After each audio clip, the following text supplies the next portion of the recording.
ಅವರಿಬ್ರು ಗಂಡ ಹೆಂಡತಿ ಓಕೆನಾ. ನಮ್ಮ ವಿಜಯಲಕ್ಷ್ಮಿ ಅತ್ತಿಗೆ ಅವರಲ್ಲ, ಅವ್ರು ಬಂದು ದೊಡ್ಡವರು, ಇವ್ರು ಚಿಕ್ಕವರು. ಇಬ್ರು ಅವ್ರ ಅಂಡರ್ಸ್ಟ್ಯಾಂಡಿಂಗ್ ಇರುತ್ತೆ. ಯಾವತ್ತೋ ನಮ್ಮ ಬಾಸು 2 ಪೇಕ್ ಜಾಸ್ತಿ ಆಗಿ ಏನೋ ಹೊಡೆದಿರ್ಬೋದು, ಅದಕ್ಕೇನೆ ಹೇಳಕ್ಕಾಗಲ್ಲ.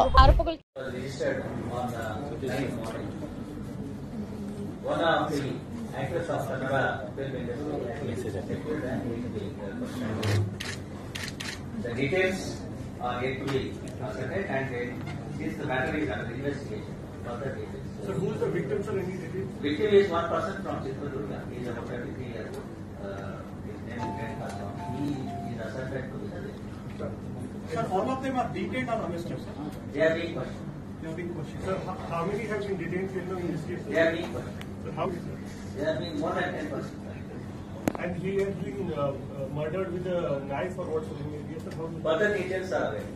Sir, this Darshan has been picked up for questioning, not arrested. Have you said this? Thank you. ಇವತ್ತಿನ